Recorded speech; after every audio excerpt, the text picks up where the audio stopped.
जय हिंद दोस्तों, मैं राजकुमार आप सभी का स्वागत करता हूं मास्टर क्लास के इस यूट्यूब चैनल पर। दोस्तों, हिंदी प्रैक्टिस सेशन में एक और हिंदी का टॉपिक मैं आपके लिए लेके आया हूं और इसमें वाक्यांशों के लिए जो एक शब्द हिंदी में पूछे जाते हैं वो टॉपिक डिस्कस करेंगे। और ये जो नोट्स हैं वो निधि मैम के नोट्स मैंने परचेज़ किए हैं और ये उसी नोट्स से मैं आपकी तैयारी करा रहा हूँ। तो चलिए दोस्तों, शुरू करते हैं इस सेशन को। और ये सेशन आपको अच्छा लगे तो आप अपने दोस्तों के साथ में इसको शेयर कीजिएगा। आप चैनल को लाइक कीजिएगा, वीडियो को लाइक कीजिएगा, चैनल को सब्सक्राइब ज़रूर कीजिएगा और इसी तरह मेरे साथ बने रहिएगा। आपकी उत्तम तैयारी उत्तर प्रदेश के जो भी एग्ज़ाम है उनके हम करा रहे हैं, तो मेरे साथ बने रहिएगा। चलिए दोस्तों, शुरू करते हैं इस सेट को। और इसमें आज हम 3 सेट डिस्कस करेंगे। 3 या 4 सेट होंगे इसमें जितने भी हैं। तो चलिए शुरू करते हैं और पहले उससे देखते हैं कि पहला क्या कहा गया है इसमें। सेट संख्या 1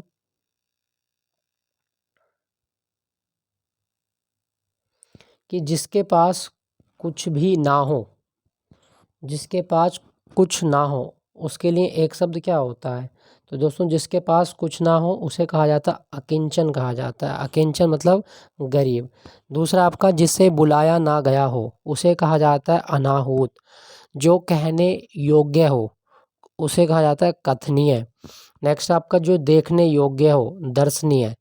अगले बिंदु की ओर चलते हैं। इसमें कहा गया है जिसका संबंध पृथ्वी से हो उसे क्या कहा जाता है। तो जिसका संबंध पृथ्वी से हो उसे भूगोलीय कहा जाता है। एक चीज़ और याद रखिएगा कि जिसका संबंध पृथ्वी से हो उसे पार्थिव भी कहा जाता है।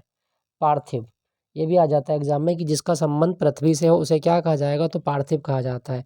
नेक्स्ट आपका मोक्ष की इच्छा रखने वाला। तो मोक्ष की इच्छा रखने वाला मुमुक्षु। दोस्तों, मुमुक्षु की एक बार वर्तनी आप देख लीजिएगा, ये बिल्कुल सही लिखा गया है। इसमें जो तीनों मात्राएं होती हैं वो छोटे ऊ की होती हैं। ये वर्तनी आ जाती है आपके एग्जाम में, तो आप इसको याद रखेंगे मुमुक्षु किस तरह से लिखा जाता है। हवा में हवन में जलाने वाली लकड़ी को क्या कहा जाता है, उसे समीधा कहा जाता है। नेक्स्ट है दिशाएं ही जिनका वस्त्र है उन्हें दिगंबर कहा जाता है। दिशाएं ही जिसका वस्त्र है दिगंबर। वस्त्र के बारे में याद रखें कि वस्त्र को हम क्या बोलते हैं, अंबर भी बोलते हैं। नेक्स्ट आपका समुद्र में लगने वाली आग। समुद्र में लगने वाली आग क्या कहलाती है, बड़बाग्नि कहलाती है। दोस्तों, इसको आप ऐसे याद रखेंगे कि बाढ़ किस में आती है, तो बाढ़ समुद्र में आती है, तो बड़बाग्नि किस में लगती है, समुद्र में लगती है। वन में लगने वाली आग दावानल या दावाग्नि, ठीक है, इसे दावानल भी बोल सकते हैं और इसे दावाग्नि भी बोल सकते हैं। कैसे याद रखेंगे, वन में दानव रहते हैं, दानव कौन, राक्षस, तो आप याद रखें दानव से दाव।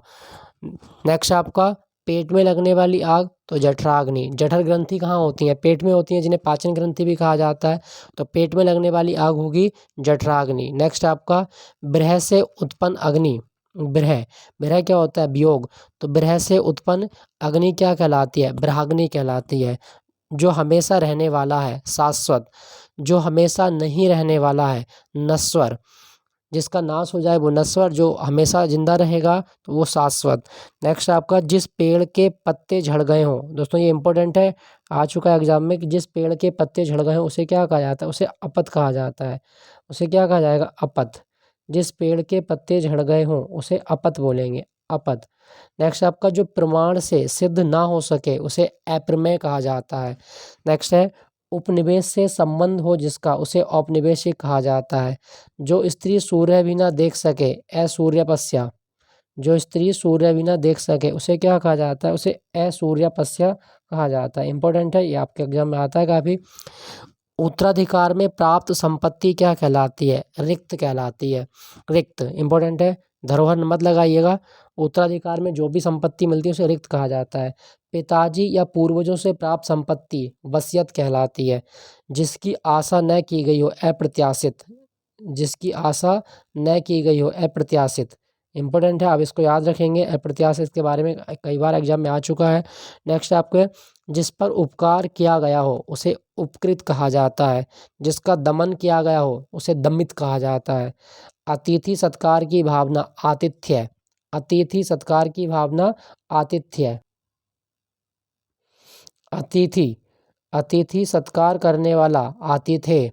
अनेक युगों से चला आने वाला सनातन, और ये इंपॉर्टेंट है, आ जाता है एग्जाम में, जो ईश्वर में विश्वास है, जिसे ईश्वर में विश्वास है उसे आस्तिक कहा जाता है, और जिसे ईश्वर में विश्वास नहीं है उसे नास्तिक कहा जाता है। चलिए सेट नंबर 2 की ओर चलते हैं।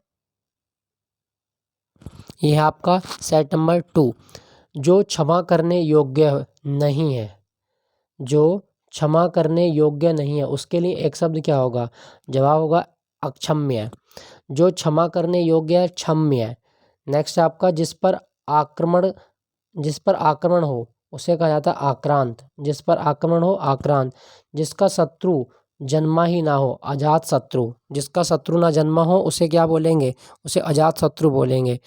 जिसे जीता ना जा सके अजय, जिसे जीता ना जा सके अजय। जिसे व्यक्त ना किया जा सके अव्यक्त, जिसे व्यक्त ना किया जा सके अव्यक्त। नेक्स्ट चलते हैं। जिसके हाथों में सूल हो, तो सूल पानी, पानी मतलब क्या, हाथ, ठीक है। जिसके हाथ में चक्र हो, चक्र पानी। जिसके हाथ में वज्र हो, वज्र पानी। जो सब कुछ जानता हो सर्वज्ञ, जो सब कुछ जानता हो सर्वज्ञ। दूसरा आपका बिना पलक गिराए हुए, बिना पलक गिराए हुए अनिमेष, बिना पलक गिराए हुए अनिमेष। घुटने तक बाहों वाला आजान बाहु, इंपॉर्टेंट है, बहुत आता है एग्जाम में कि आजान बाहु क्या है, जिसकी भुजाएं घुटनों तक लंबी हों आजानु बाहु। जो देखने में प्रिय लगे प्रियदर्शी। जो भेदा या तोड़ा ना जा सके अवैध्य। प्रिय बोलने वाली स्त्री प्रियंबदा, प्रिय बोलने वाली स्त्री क्या कहलाती है, तो प्रिय बोलने वाली स्त्री को प्रियंबदा कहा जाता है। जानने की इच्छा रखने वाला, जानने की इच्छा रखने वाला जिज्ञासु। जीतने की इच्छा रखने वाला जिजीविषा, जिजीविषा की वर्तनी एक बार देखें आप किस तरह से वर्तनी लिखी गई है। तो जिजीविषा में जो पहले जय पे मात्रा है वो छोटी की है, बाद में बड़ी की मात्रा है, और विषा पे जो मात्रा है वो छोटे की मात्रा है।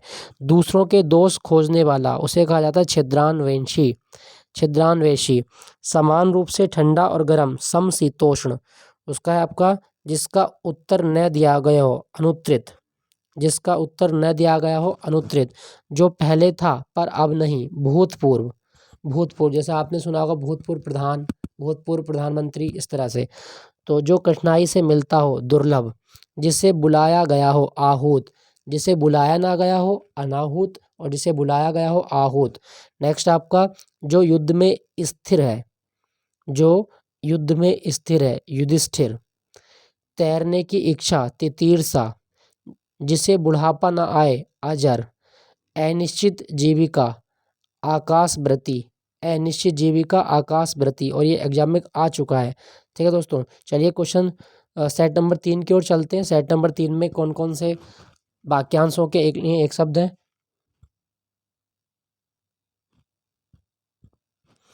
सेट नंबर 3, जो आँखों से परे है, जो आँखों से परे है उसे परोक्ष कहा जाता है। संदेश ले जाने वाला संदेश वाहक। नेक्स्ट है आपका कम खर्च करने वाला मितव्ययी, कम खर्च करने वाला मितव्ययी। पति के द्वारा छोड़ी गई स्त्री परित्यक्ता, इंपॉर्टेंट है, ये आ जाता है एग्जाम में। पति के द्वारा छोड़ी गई स्त्री क्या कहलाती है, परित्यक्ता। हाथी की तरह चलने वाली स्त्री गजगामिनी, हाथी की तरह चलने वाली स्त्री गजगामिनी। वह स्त्री जिसका पति जीवित हो सधवा, वह स्त्री जिसका पति जीवित हो सधवा, और वह स्त्री जिसका पति मर गया हो विधवा। ठीक है दोस्तों, अगला क्वेश्चन है व्यर्थ खर्च कर डालने वाला अपव्ययी, और कम खर्च करने वाला मितव्ययी। जिस पर मुकदमा चलाया गया हो अभियुक्त। जिसके आने की तिथि ना हो अतिथि, अतिथि या अतिथि। जिसे भले बुरे का ज्ञान ना हो अविवेकी। उसके बाद में आपका नीले रंग का कमल, नीले रंग का कमल इंदिवर।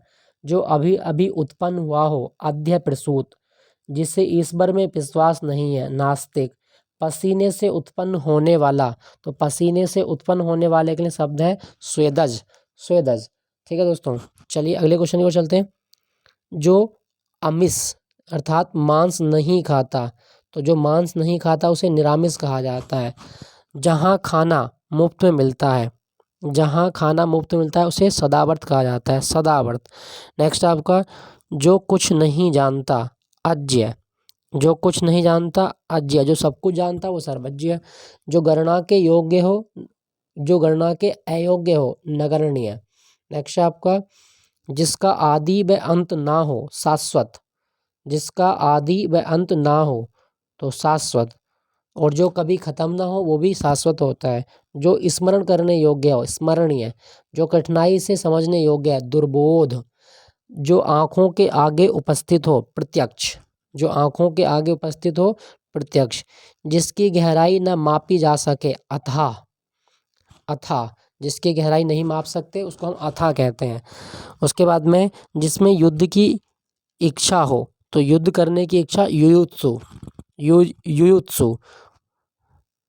जिसकी माप तोल हो सके, परिमेय।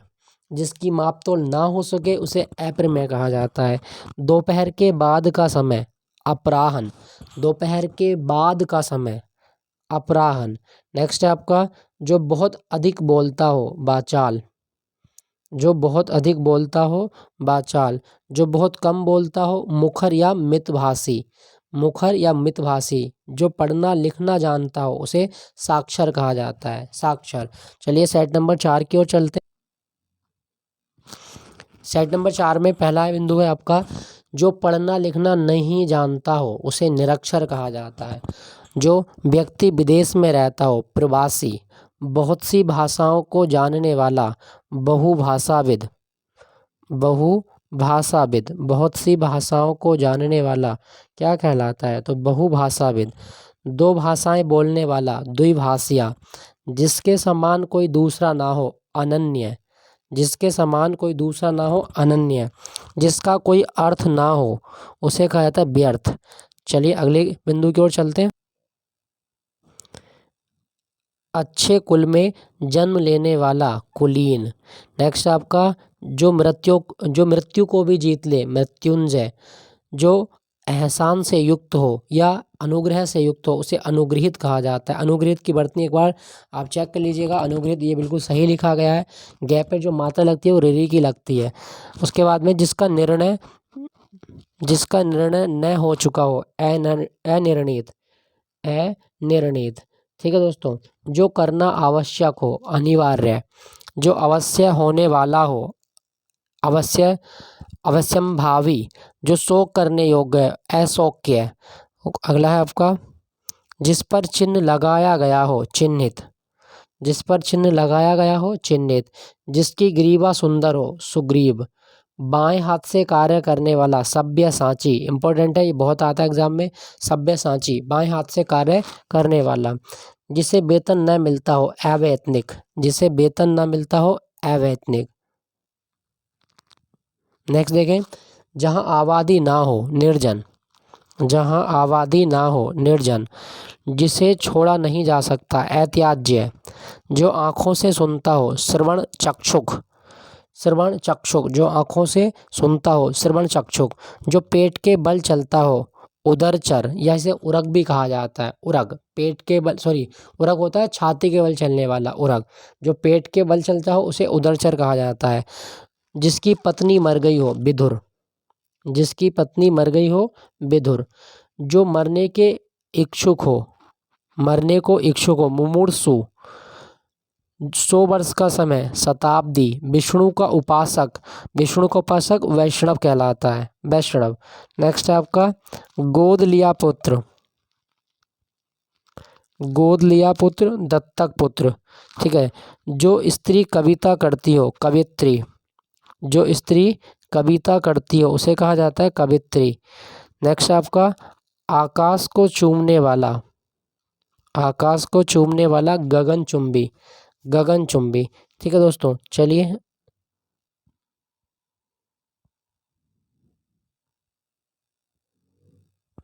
तो दोस्तों ये थे निधि मैम के नोट्स में सेट 4 जो हमने डिस्कस किए वाक्यांशों के लिए एक शब्द। और आज की जो क्लास थी हिंदी में यहीं तक करते हैं। अगले जो भी सेट होंगे आपके, सेट संख्या 5, 6, 10 या जो भी बचे हुए हैं अभी आपके, वो आने वाली क्लास में हम डिस्कस करेंगे। तो बने रहिएगा मेरे साथ और मैं आशा करता हूँ आप सभी अच्छे से होली मनाएंगे और सभी को मेरी ओर से हैप्पी होली। तो दोस्तों अपनी तैयारी को शार्प रखिए, पढ़ते रहिएगा, खुश रहिएगा। जय हिंद, बाय बाय।